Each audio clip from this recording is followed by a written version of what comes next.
नमस्कार विद्यार्थी मित्रों, आप सभी का स्वागत करते हैं मौर्य क्लासेस में। विद्यार्थी मित्रों, ऑलरेडी हमने क्लास 11 का बीए चालू कर दिया था, जिसमें बहुत सारे टॉपिक्स हमने कंप्लीट करा दिया। और अब बच्चों, आज के लेक्चर में बच्चों मैं आपको किसके बारे में पढ़ाने वाला हूँ? रोजगार के बारे में पढ़ाने वाला हूँ, जिसे इंग्लिश में कहते हैं एम्प्लॉयमेंट। क्या कहते हैं बच्चों? एम्प्लॉयमेंट कहते हैं। तो चलिए सबसे पहले समझते हैं बच्चों, रोजगार क्या होता है। रोजगार का मतलब होता है, सिंपल अर्थ में अगर कहें बच्चों, रोजगार का मतलब होता है नौकरी। क्या होता है बच्चों? नौकरी। इसका पूरा मतलब क्या होता है बच्चों? अच्छे से समझने के लिए ध्यान से सुनो। निश्चित वेतन के बदले में दूसरे के साथ समझौता के अनुसार सौंपे गए कार्य को करने की आर्थिक प्रवृत्ति अर्थात रोजगार मतलब की नौकरी। जैसे कि एक एग्जाम्पल के माध्यम से मैं अगर आपको समझाऊं, विद्यालय के में शिक्षण का कार्य करते हुए कोई टीचर अथवा सरकारी कर्मचारी ये क्या हो रहे हैं? किसी के अंडर में काम कर रहे हैं। क्या कर रहे हैं? किसी के अंडर में काम कर रहे हैं। या तो मैं आपको एक बेस्ट एग्जाम्पल देता हूँ। एक डॉक्टर है ब्रदर, वो किसी भी हॉस्पिटल में या किसी भी अस्पताल में जाकर के काम करता है, तो उसे हम क्या कहेंगे बच्चों? नौकरी कहेंगे। यानी किसी के अंडर में काम करना अर्थात नौकरी। फिर से बच्चों, नौकरी का मतलब क्या होता है? किसी के अंडर में जाकर के काम करना अर्थात नौकरी। क्लियर हो गया? चलिए सबसे पहले बात करते हैं बच्चों लक्षण। अगर और डिटेल में समझना है तो इसके लक्षण से, इसके कैरेक्टर से बहुत अच्छे से हम समझ सकते हैं। जिसमें पहला पॉइंट क्या लिखा है? रोजगार में शारीरिक बौद्धिक श्रम के बदले निश्चित समय पर निश्चित वेतन का भुगतान किया जाता है। बच्चों इसके अंदर सैलरी क्या होती है बच्चों? फिक्स होती है और निश्चित टाइम पे आपको सैलरी मिल जाती है। यहाँ पर शारीरिक और मानसिक दोनों तरीके से बच्चों यहाँ पर क्या बोलते हैं, काम करना पड़ता है और निश्चित समय पे निश्चित वेतन आपको मिल जाता है। मतलब ऐसा है कि आपको फिक्स टाइम पे फिक्स पैसा मिल जाएगा, भले काम हो या ना हो, लेकिन आपको बड़ा वो निश्चित वेतन आपको मिलेगा, मतलब मिलेगा। जैसे कि मैं एक एग्जांपल समझा रहा हूँ बच्चों। एक मोबाइल का शॉप है बच्चों, एक मोबाइल का शॉप है। उस मोबाइल के शॉप में आप काम करते हो। अब वहाँ पर ज़रूरी नहीं है डेली मोबाइल बिके।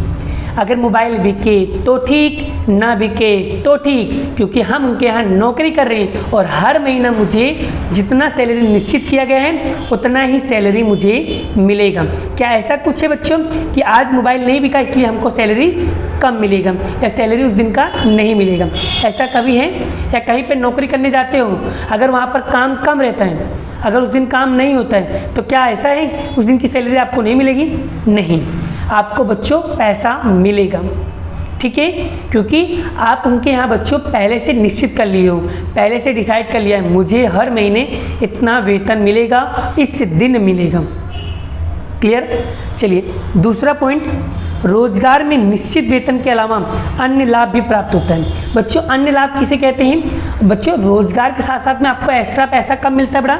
जब कोई आप अच्छा काम करते हो तो उसके बदले जैसे कि आपको बच्चों यहाँ पर भत्ता मिल जाए, बोनस मिल जाए, पेंशन मिल जाए, कमीशन मिल जाए, ये सारी चीज़ें बेटा आपको एक्स्ट्रा लाभ, एक्स्ट्रा प्रॉफिट के लिए बच्चों आपको पैसा मिलता है। और तीसरा बेटा, रोजगार में समझौता के अनुसार रोजगार देने वाला के अधीन रहकर के कार्यों का किया गया कार्य करना पड़ता है। बच्चों जो व्यक्ति आपको रोजगार दे रहा है, जो बच्चे आपको नौकरी दे रहे हैं, वो व्यक्ति आपको जो भी काम देगा, जो भी कार्य कहेगा करने के लिए, आपको उन्हीं के अनुसार वो कार्य कंप्लीट करना रहेगा। वो जैसा बोलेगा आपको वैसा ही कार्य करना पड़ेगा, उनके अंडर में रहकर ही काम करना पड़ेगा। क्योंकि भाई नौकरी कर रहे हो और दूसरे क्या नौकरी करोगे भाई, उनकी बात तो माननी पड़ेगी। चलिए, एंड चौथा पॉइंट क्या है? रोजगार में रोजगार प्राप्त करने वाले व्यक्ति की योग्यता। बच्चों हम लोग क्या करते हैं बच्चों, जब भी कभी कहीं पर नौकरी लेने जाते हैं तो ज़्यादातर बड़ा उसकी योग्यता के आधार पर उनको बच्चों निश्चित वेतन दिया जाता है। यानी कि जैसे कि मान लो आपने बच्चों, अगर आप मैनेजर के पोस्ट पे हो तो कम से कम आपकी योग्यता, आपकी क्वालिफिकेशन कम से कम MBA BBA करना होना चाहिए। दूसरा कार्यकाल, आपको ये भी निश्चित करना पड़ेगा कि मिनिमम कितने घंटे आप काम करोगे, 6 घंटे, 8 घंटे, 12 घंटे, कितने घंटे आपको काम करना चाहिए। दूसरा, रिटायरमेंट के समय आपको क्या फैसिलिटी मिल रही है, पेंशन की फैसिलिटी मिलेगी कि नहीं मिलेगी, पैसा मिलेगा कि नहीं मिलेगा, वो भी इसके अंदर पहले से डिसाइड किया जाता है।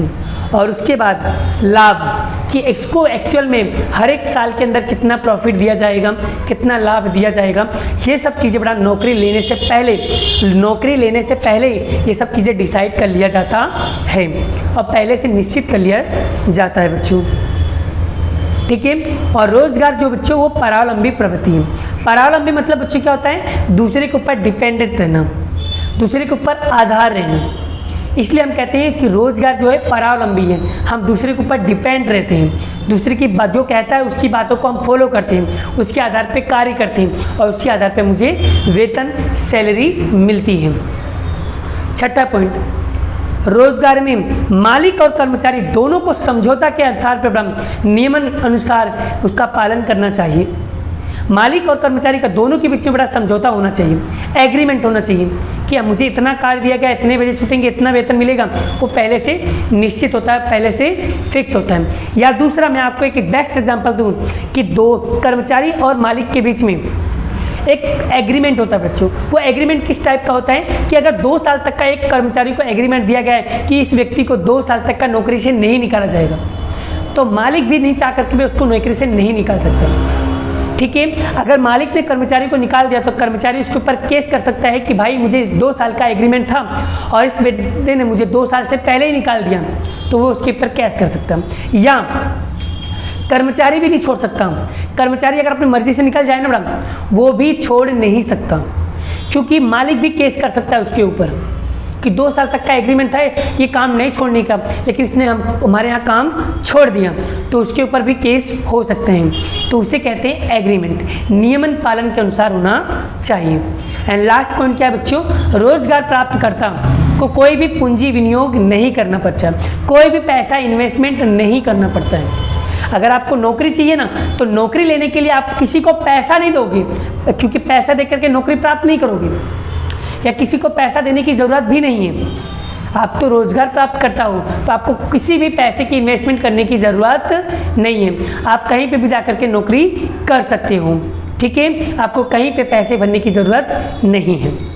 आइए बच्चों, आपको 7 पॉइंट बहुत अच्छी तरीके से समझ में आ गए हैं। बच्चों, अगर आपको मेरे वीडियोस, मेरे लेक्चर्स समझ में आ रहे हैं तो वीडियो को एक लाइक करना है, शेयर करना है, चैनल पे पहली बार तो चैनल को सब्सक्राइब करना है। और साथ साथ में बच्चों, मैंने हर एक चैप्टर्स, हर एक सब्जेक्ट मैं यहाँ पर पढ़ा रहा हूँ यूट्यूब पे टोटली फ्री। अगर आप लोग चाहते हो कि अच्छी तरीके से पढ़ाई करना चाहते हो तो अभी चैनल को सब्सक्राइब करके रखे रहो, जिससे कोई भी वीडियो नया बनाऊँ सबसे पहले नोटिफिकेशन आपके पास पहुँचे। और अगर कोई बच्चा पढ़ना चाहता है, बेफिक्र होकर के बड़ा आप पढ़ाई कर सकते हो, बिंदास पढ़ाई करो। और एनीवन कोई भी डाउट्स होता है, कोई भी प्रॉब्लम होती है, बिंदास बेफिक्र होकर के आप लोग मुझसे पूछ सकते हो। और यहाँ पर बच्चों, आपको अगर एनीवन कोई भी डाउट है बेटा, कमेंट बॉक्स अंदर कमेंट करके क्वेश्चन पूछो, उसका रिप्लाई मैं ज़रूर दूंगा, ठीक है। मिलते हैं नेक्स्ट वीडियो में नेक्स्ट लेक्चर के साथ। अभी के लिए इतना ही, बाय बाय। जय श्री कृष्ण, राधे कृष्ण की जय, जय माता दी दोस्तों।